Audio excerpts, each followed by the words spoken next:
Hey y'all, how y'all doing? Hope y'all having a great day.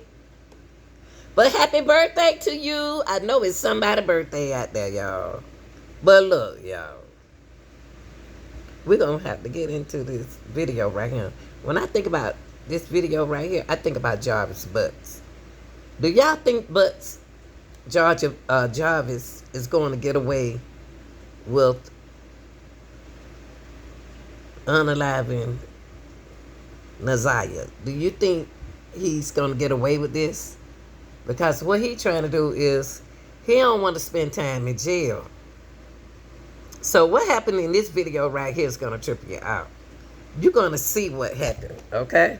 The same way y'all saw Naziah Harris get out the bus, get on that scoop, get off this. We didn't see her get out the school bus. We seen her walking. So right here, you're going to see kids playing on the playground like they used to do. Parents, be careful out there, cause knuckleheads out there. They don't look like knuckleheads. Can't tell if they knuckleheads. Watch your kids.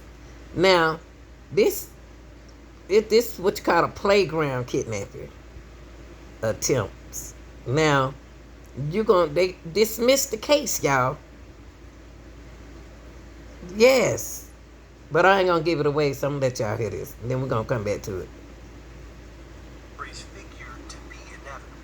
Boyd quickly yelled, "Stranger danger!" Kidnapping attempts on school grounds usually are. Police say Friday afternoon, a man walked onto school property and attempted to grab a child during recess. That's Solomon Gallagher near Singapore. So 34-year-old will almost certainly have their kidnapping charges dropped soon. Do you believe that it's entirely possible that this case will be dismissed? Arapahoe County's Democratic District Attorney Amy Patton has taken her fair share of criticism for her office's handling of the case. She says there is no getting over this fact. Gallagher has dealt with severe mental illness and repeated incarceration for decades. Is this a systemic failure? Okay, so they trying to say that he deal with mental illnesses, okay? But there are people out there that's not taking that medicine and do have mental illnesses, okay? That's what played a role in his case being dismissed. But that's not good if he's supposed to be doing what he's supposed to do. That man supposed to be behind bars. Let's see what she gonna say. It is. Late last week, Galligan's defense filed this motion with the court asking for a full dismissal of the case.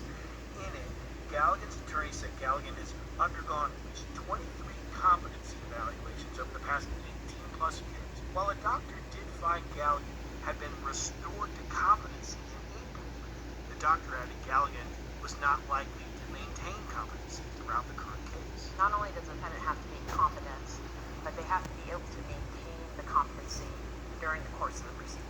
The June evaluation once again found Galligan incompetent to proceed.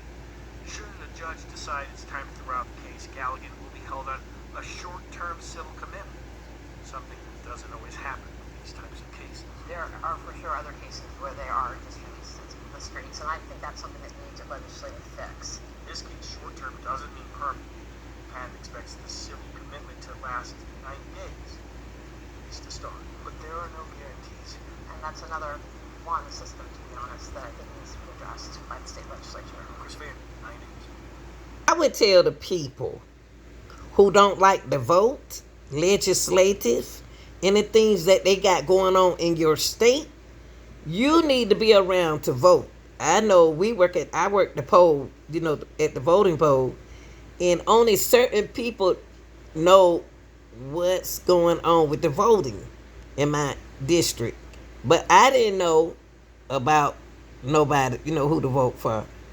But there are a lot of people that don't. So in Colorado, they trying to advocate of changing the legislative, okay? Because they dismissed that man. Suppose the man had to dismiss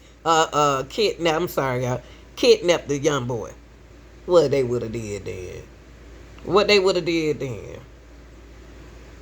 People are using their mental illness and mental health on the things that they are doing, and they are getting away with it too. So I thought about Jarvis Butts. Jarvis make me think, y'all, he's going to use something like that, because Jarvis give me that strength where something really, to me, maybe allegedly wrong with him. About a year now, we have been covering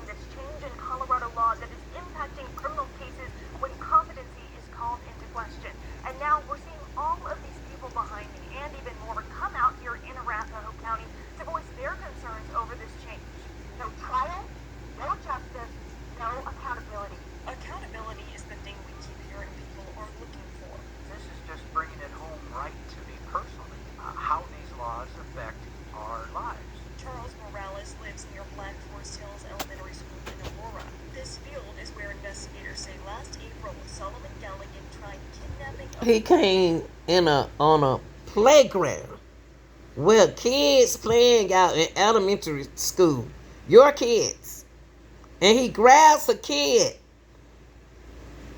at Forest Hill Elementary. Just imagine something look like that grab you and you don't know what it is. What make him targeted that particular boy? He ran straight to that boy and went past him. That was his mind.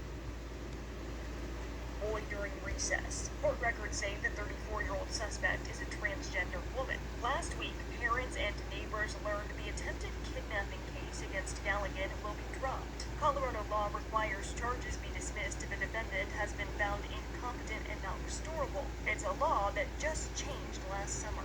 Other than the beauty of the state, the politics. So what I'm saying is, are the laws made is protecting the children's, or is it protecting the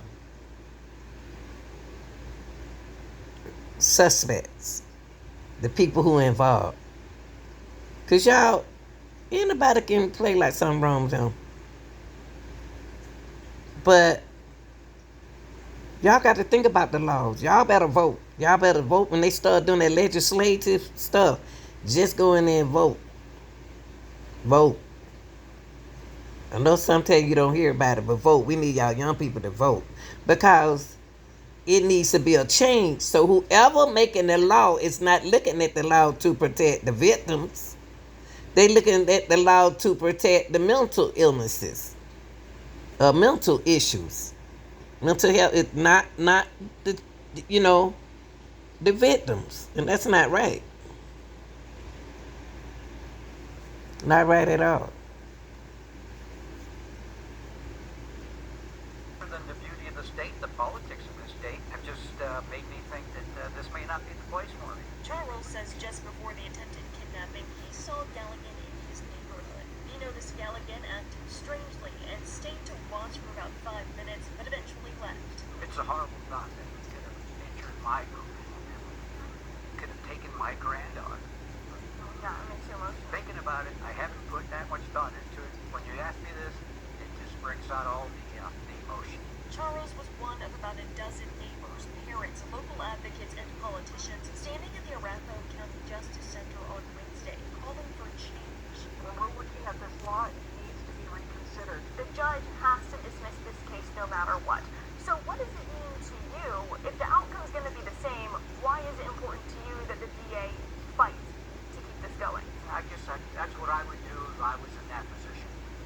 I wouldn't fold so quickly. I wouldn't roll over so quickly. Sponsors of the law have said the goal is to prevent people who need mental health treatment from languishing in jails when they might never go to trial. In a statement, the district attorney overseeing this case says in part, even before the defense's motion to dismiss was filed in this case, I was speaking with legislators about proposed reforms to the statute. Yes, we need to get the law changed, but I'd like to... Y'all, I always been in, I know a lot of people say, oh, I'm not into politics, but you see, when you're not into politics, you see what happened to our kids. You see what happened to our people on the streets. You see? I don't like discussing politics with people, but I do vote. But a lot of people don't.